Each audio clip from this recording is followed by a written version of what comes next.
worksheet last week. Once again, I know it's been a week since I've seen you, so it's kind of hard to keep track of things. But we had a worksheet we started and we're going to finish.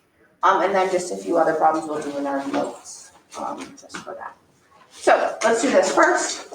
Once again, hopefully you somewhat learned having a calculator here is going to be of use to you, because a lot of these things we don't want to be doing in our heads. So in this case, I'm going to grab my calculator. I know X and I know R and I need to find Y. So last week we were doing it where we always had X and Y. So I just wanted to make sure we can find any variable. So when I'm plugging into this, I know X, that's 5. So that's 5 squared, plus I don't know Y, so I just keep it as Y. But I do know R.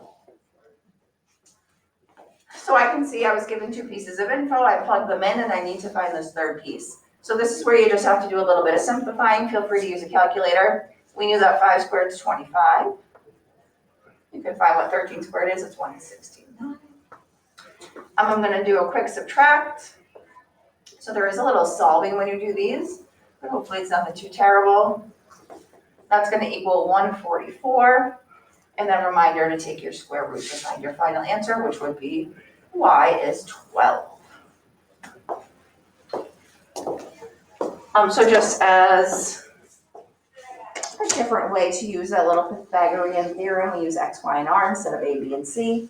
But if you have 2 sides, you can always find your third, no matter what it is.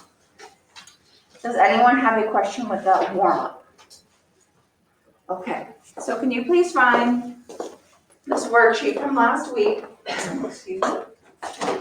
It says section 1-3 at the top. If you weren't here last Tuesday, I'll just put it right here. I do have some extras, or if you can't find it, feel free to grab it. Or you can just do it in your notes, I don't really care. But we want to just finish up.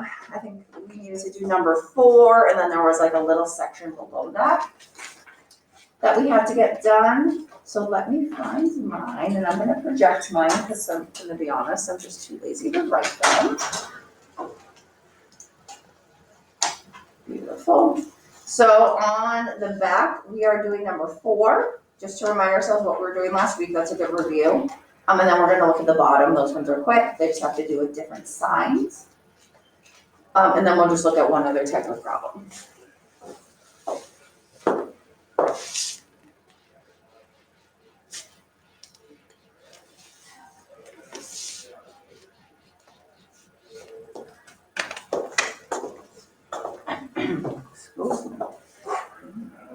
Talking too much. Okay, so just out of my laziness, that's what your worksheet should look like. I believe we did everything on the front up to number 3 on the back. So number 4 is nice because it's the same exact problem. It's just changing our X and Y. So we just need to take that into account as we're trying to find our 6 trig functions and go from there. So when I see a problem like this, I like to kind of sketch it just to get a visual of what the heck is happening. So we have the point -7, -24. Oh, that's annoying, but I can do it. 1, 2, 3, 4, 5. All right. We're somewhere down there in quadrant 3, because both our X are negative and our Y is negative. Remember we draw a ray through that point. And then we use the point to kind of follow it back up to the X-axis and make a nice right triangle. In this right triangle, the X is -7, the Y is -24. And as of right now, I don't know what the R is, and that's my job to find. So you'll see for most of the problems that we're doing, you're either given X, Y, or R, you're given 2 of them, you need to find the third. So I'm always going to go back to X squared plus Y squared equals R squared. And I'm going to plug in. Just be careful, like little things. When I plug in X, put it in parentheses. Same thing with Y. Especially when using your calculator, when you square a negative, you need it to turn positive, so you do need those parentheses. Once again, I don't want to do that in my head. So I'm just grabbing my calculator. And I notice, I just kind of threw this in. That should give me 625. Should always come out positive, so just as a heads up, you should never get negatives there. And then I'm going to take the square root of both sides. to get my R, which is 25.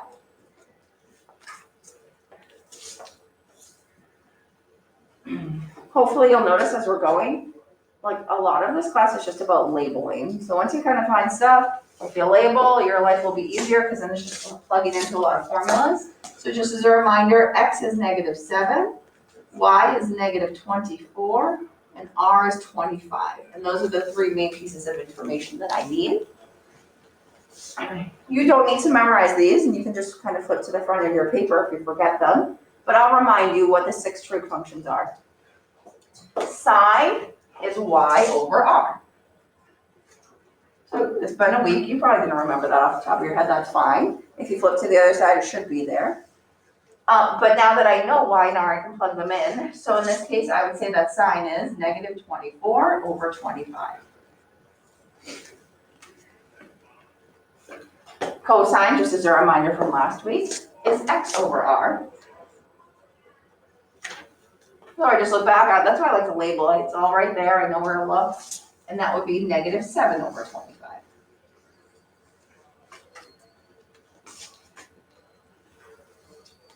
Tangent, as a reminder, is Y over X. That would give us what, -24 over -7. If you see something like a double negative, you should turn it positive. So just like little math rules, we want to make sure we're following. And the nice thing is once you have those three, the other three, you just flip them. So cosecant and sine we say are reciprocals, so this is R over Y. So you just flip 25 over -24. Give your answer for that one.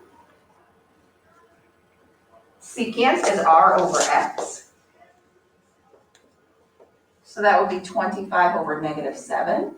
If you just put the negative out in front, that's fine, as long as it's somewhere. And last but not least, cotangent is X over Y. So I'm just gonna flip, because I see the double negatives did turn it positive, and that would be 7 over 24. So hopefully that's looking semi-familiar from last week. Excuse me. And we're just making sure, once again, the neater and nicer notes you take now, the easier your life will be later, because you can refer back to all of it. So I'll leave that up for a second. I don't like to rush people. I'd rather have you write it down nicely now than be confused later.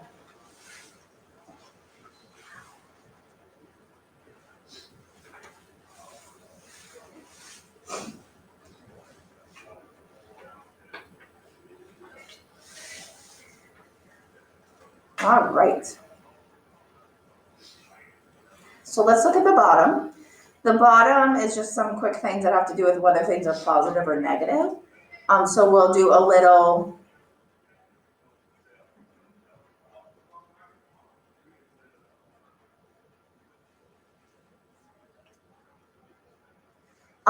we will just do a little practice. I'll show you how to do it. It's not too terrible. And go from there. So people are...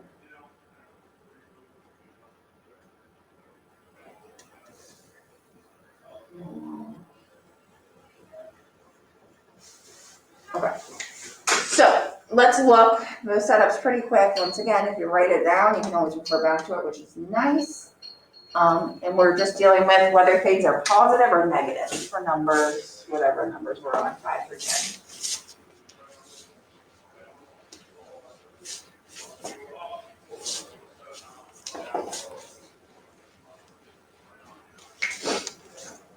So I'm gonna do, it doesn't matter, some kind of somewhere, I'll do it over here, I guess, just to have a little room. What we're dealing with is points, X's and Y's, in different quadrants, and we just wanna say if things are positive or negative. So I'm just gonna draw like a quick little thing that we can refer to over here. So we have 4 quadrants, the first, the second, the third, and the fourth. Kind of talked about those before. And in those quadrants are points. So we're just saying kind of in general what they are, whether they're positive or negative. So let's think of quadrant 1. In quadrant 1, the X is positive because I move to the right, and the Y is positive because I move up. So when I say I have a point X comma Y, they would both be positive. X is positive, Y is positive. In quadrant 2, if we think about x comma y, the x, I went to the left, and we think of the left as a negative, okay? The y, I went up, which is positive. So any point in the second quadrant is a negative, comma, a positive. In quadrant 3, when we think about our x's and y's, so just think about what our direction is. I move to the left, which is negative for x, and I move down, which is negative for y. So any point in quadrant 3 would have 2 negatives. Hopefully you're kind of following along. So for the last one, for my x, I move to the right. That's a positive direction for the x. But the y, I move down.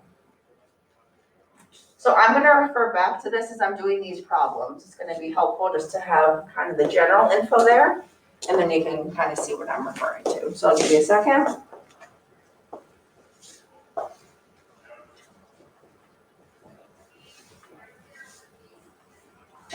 So what it's asking in number 5 is it's saying, we are in quadrant 2. So the first thing it gives us is a quadrant. So I automatically just kind of look at quadrant 2. Okay, so if the x is negative, the y is positive. I'm just going to make a note to myself. The r is always positive.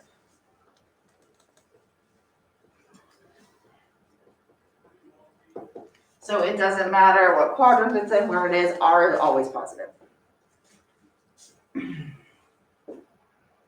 So let's just think about it. In quadrant 2, the x is negative.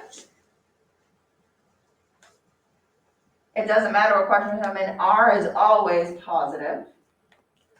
So think about dividing any numbers. If I divide a negative by a positive, I'm going to get a negative. You can just put a minus sign, positive, you put a plus, or you can write negative, positive. I don't care, whatever's easiest for you. But really, you're just telling me, in that situation, would my answer be positive or negative? We're going to do a lot of this next section, so it's kind of just easing us into it. Okay, so for number 6, quadrant 4, remember we have that little thing for reference over there. My x is positive. My y is negative. And once I plug those in, I just think about dividing. A positive divided by a negative is a negative. So they're pretty quick, especially when you have that little thing for reference. The nice thing is there's no real work to do. You don't have to plug anything in, you just kind of look and you're done. So quadrant 4 again, so I just know where I'm referring to. X is positive. R is always positive. So if I divide 2 positives, I get a positive. So right now, can you try those last 3? Can you reference that little chart or little, whatever you want to call it that we have, and see how you're feeling?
I'll give you one more minute.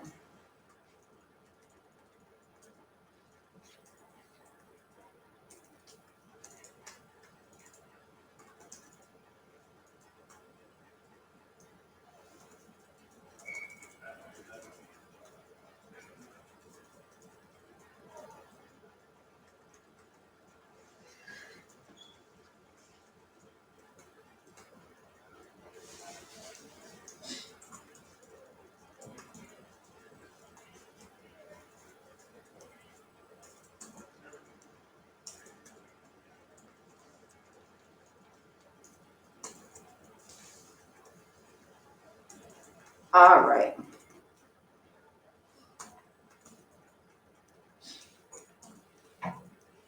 So let's look and see what we got and see if you're on the right track. Once again, we do a lot with signs as we move forward because it really does depend what quadrant you're in, what sign you're getting.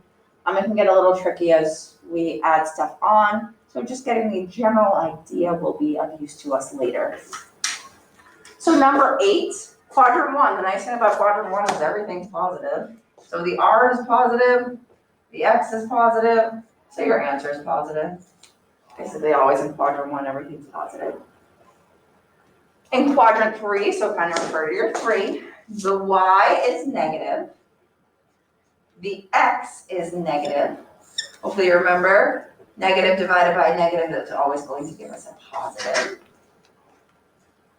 And last but not least, in quadrant 4, Y, once again, in my head, I just kind of look at that, I'm not putting too much thought into this. Y is negative, R is always positive. So if you divide a negative by a positive, you get it. So once again, just kind of thinking about what quadrant you're in.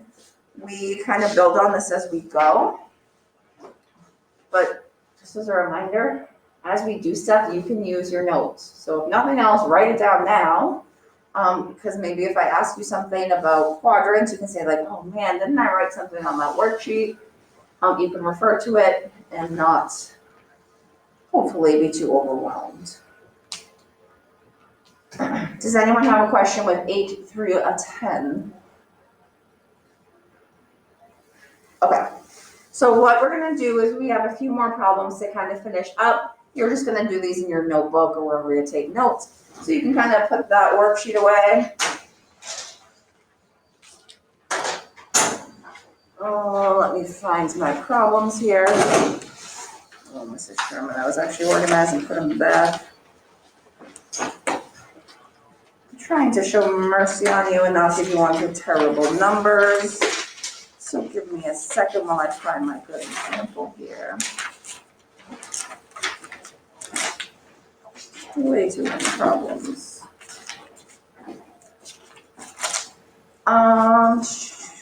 Let me just check quick. Everyone take that quiz from last week.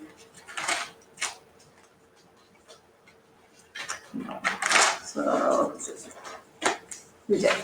In a few minutes, I will give you back that quiz or assessment that we took last week.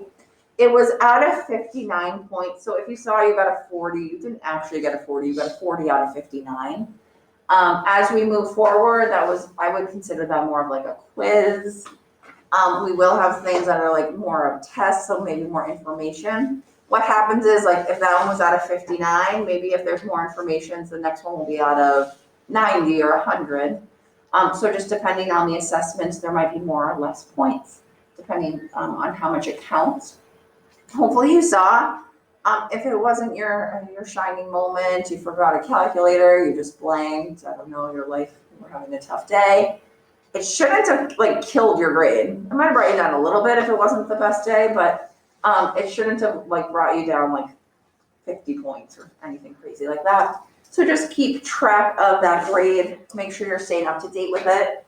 We are halfway through the term tomorrow, or the next day, I can't remember, it's the 14th or the 15th. So all of your teachers should be updating, but pretty much you guys are, I think besides your Friday assignments, are up to date with me. If you have questions, let me know, or if I input anything wrong, always tell me, so I'm giving you the right answer here. So we are going to have a new type of problem. We'll just do 2 of them today. I will write all the steps. I highly suggest you write them, because once again, I don't see you for another almost a week. So the terminal side.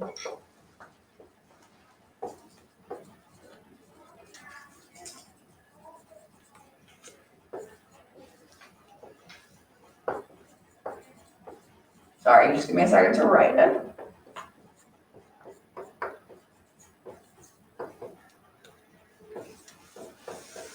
Actually, I'm not. We'll just pretend that's not there. I'm not going to do all 6 trig functions. I'm getting kind of sick of doing all 6. I don't know. So we'll just find 2 of them. I'm going to say find sine of theta and cotangent theta. I'm just putting two in. So that'll save us a little work. So right now, the directions look kind of similar to last week. We just have to find less, so that's kind of nice. But before I was giving you a point, and now I'm giving you an equation, so that seems a little different. So let's see what the heck that means. And, excuse me, once again, I'm going to write the steps in detail. I would highly suggest you write them in detail as well. So we're just starting fresh. I have no clue what's going on. Your main goal is always find x, y, and r, right? When you see you need to find any of the trig functions, those are the things you need. You need x, y, and r. So if that's my main goal, how the heck do I go about it? I'm going to tell you. Step 1, you're going to pick an x. What you don't want to do is just be like 27 and like feel good about yourself.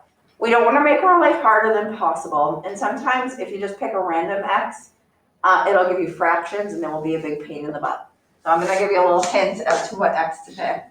You're going to pick the number that is in front of y.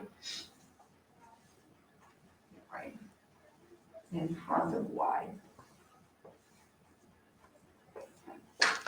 So when I say pick an x, you actually go to y, you look at the number in front of it, that is going to be your x. So I'm choosing x is 5. You'll see in a second, because it's going to divide nicely. If you picked a random one, the division might be a big pain in the butt, and we want to make our life as easy as possible. So we're going to pick an x, but we're going to kind of do it with a little bit of guidance. We're going to pick the number that's in front of y. We call it the coefficient of y. Okay, so we got x. We're a third of the way there. We didn't really have to do much work. Second step, we're going to find y by plugging x into the equation.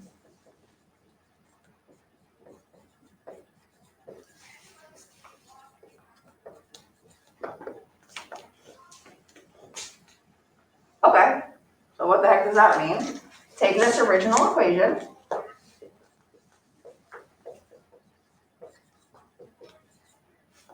we're going to plug x into it. So we're just saying that x is 5. So where I see x, I'm going to put 5.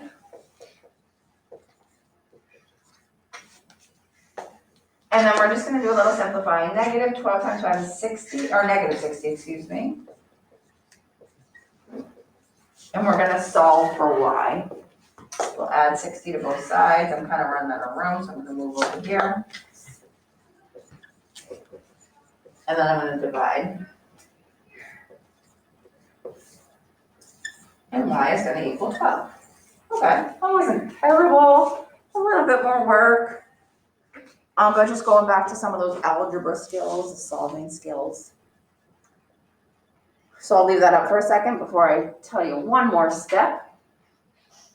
And it's a step that you actually already know how to do.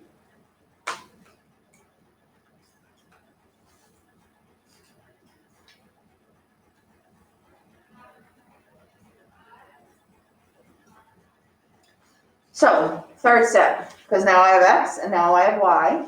Just like we did before when we had x and y, we're going to find r. Find r by plugging into our good old Pythagorean theorem.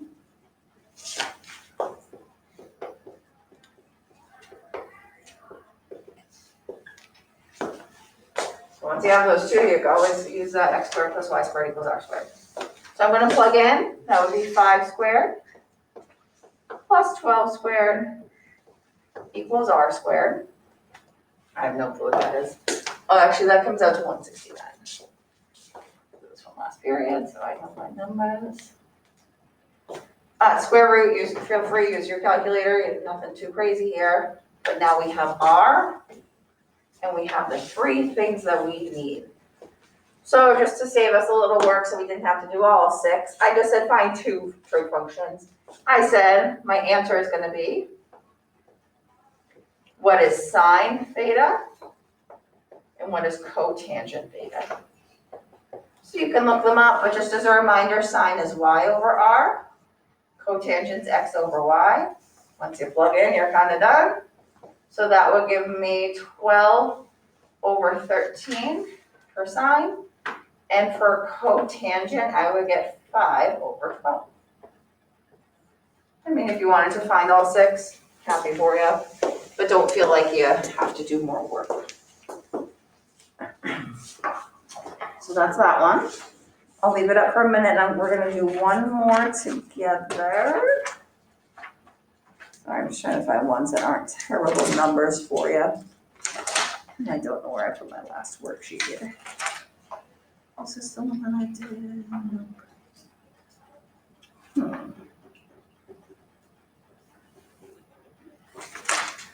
I'm losing my mind.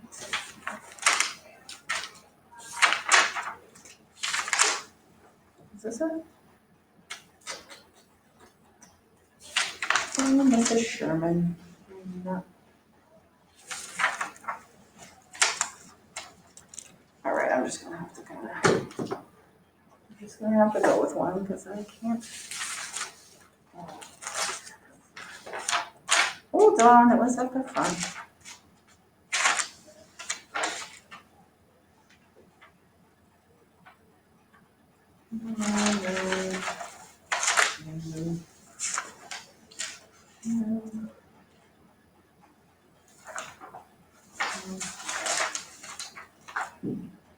Okay, sorry. I'm trying to find my nice numbers here. So let's do one more like that just so we have an idea. And then there's just one other thing I want to show you and then we'll be done. So I'm basically going to use the same template. So same steps. I'm just going to give you a new equation. Trig is always just going to be kind of doing the same steps. Just we're starting with different numbers.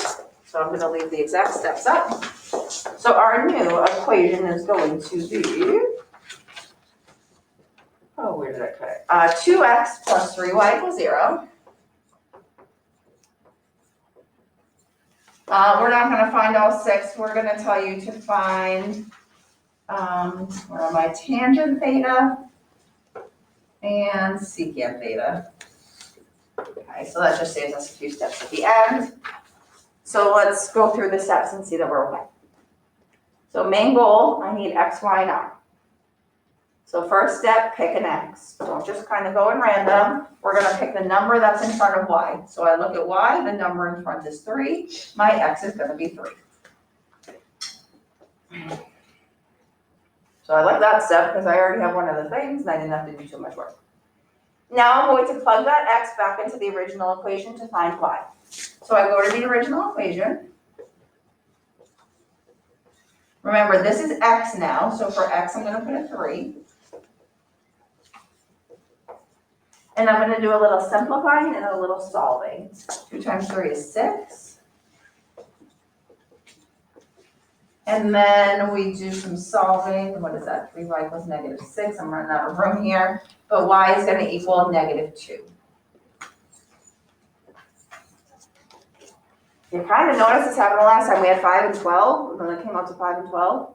This time we have 2 and 3, it comes out to 2 and 3. Do the work though, because sometimes the signs can mess you up. But in general, you can kind of get an idea from the original equation what your x and y will be.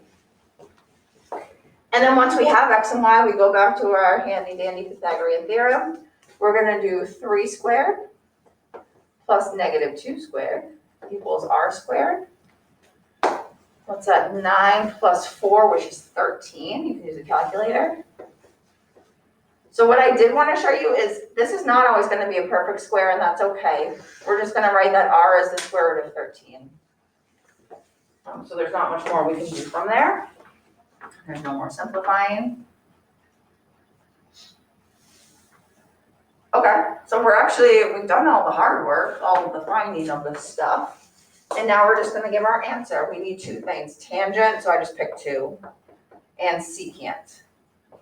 So you can look back at your notes, or I'm going to remind you, tangent is y over x. Secant is r over x. I think about what the reciprocal was. So you just kind of plug in what you know and you're done. Y over x would just be 3 over negative 2. R over x would be square root of 13 over 3. And that would be a final answer. So hopefully you saw, once the rules were written out, it really was just kind of plugging in new numbers, depending on what our new equation was. And that's always the main goal. That's the big thing with trig. We're going to have a lot of formulas and a lot of the same way to do things. It's just obviously not every problem will be the same, so it's just kind of plugging in your new info. So I'll leave that up for, I don't know, another few seconds. I'm going to show you one more problem, and then that will be it. And I'll give you back those little assessments from last week.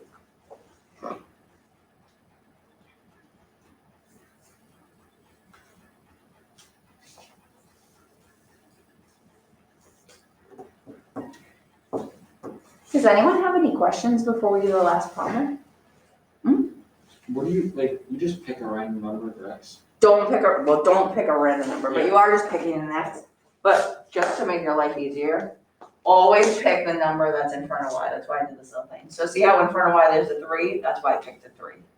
Because like, let's just say you pick like, oh, I'm just gonna throw a 1 in. If you put a 1 here, that's gonna give you 2. Then when you subtract it and divide, it's gonna give you a fraction, and it's just gonna be a big pain in the butt. So always picking that number will mean you won't have to deal with fractions in the future. So that's why I kind of put that little hint there for you. Yeah, don't just choose something random. Sometimes it might magically work out, but a lot of times it's just gonna be way more messy. So always pick that number in front of y. Does anyone else have any questions? All right, here's the last one, and once again, it's like 99% labeling, but I just wanted to show it to you in case you saw it. At the end of the week, I'm gonna be honest, I don't know what you're gonna have at the end of the week, but you'll have something that probably relates to this, so just as a heads up.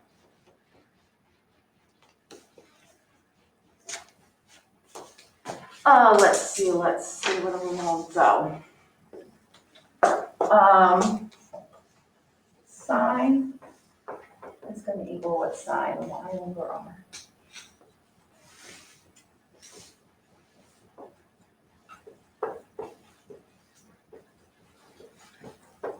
So what we want to do, and we hopefully maybe have a general idea, but I want to just make sure we see an example or two. Is sometimes you're just going to have a trig function. So I'm telling you what sine is equal to. It's equal to 5/13. And from that trig function, I need to find something else. I need to find cosine. It's all about labeling. So label what you know. When I know sine, I know y over r. So right now I know what y is and I know what r is. If I want cosine, that's x over r. Hey, I already know what r is, it's 13. The main goal is I don't know what x is. So everything goes back to, if you have two sides, use your nice little Pythagorean theorem and plug in what you know. So label, and then label some more, and then hopefully it will make sense. Okay, I know these two things, I need to find the third. I know that y is 5. I know that r is 13. I don't know x. So we kind of did this in the warm-up, where we were solving for something other than r. What's that gonna give me? That gives me 25, that gives me 161. I think this actually might have been our warm-up, or something very similar. What's that, 144?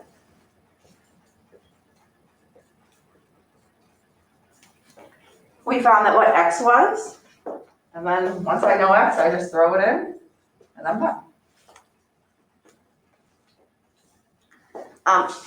So I think I actually don't even know what your assignment's gonna be, but there is a possibility that that kind of idea might pop up. If I give you one, can you kind of find the other ones from it? So can you label what you have, and then find what you need? So So I am going to give you one wrap-up problem similar to this. And then I will give you back those little assessments. See if there's any questions there. Can I use it after real quick? Yep, go ahead, just on that back. So if I know that tangent is 4/3, can you find cosecant?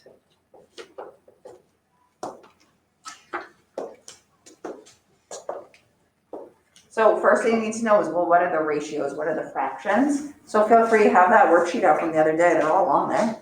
You don't need to memorize them. Okay, so what do I know? What do I have? What do I need? Find your missing part and then throw it back in. And go from there. What time do we have? So we'll finish that one up.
All right, so first thing you're gonna do is just label. It's all about the labeling.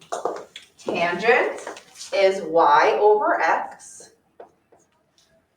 Cosecant is r over y. So right now, I know these two things, so I could actually already put the y in. The y is 4. Okay, so I have half of what I need. So to find the other half, I'm just gonna go back to good old Pythagorean theorem. If you haven't noticed, we've used this basically in every problem so far, so you will need that quite a bit. So you just do 3 squared plus 4 squared equals r squared. I'm just gonna give you the answer. It comes out to 5. Remember a 3, 4, 5 triangle. R is 5, so your cosecant is 5 over 4. So that is kind of the idea. There will be some other things. I know we only saw each other one day this week, so we're just gonna do our best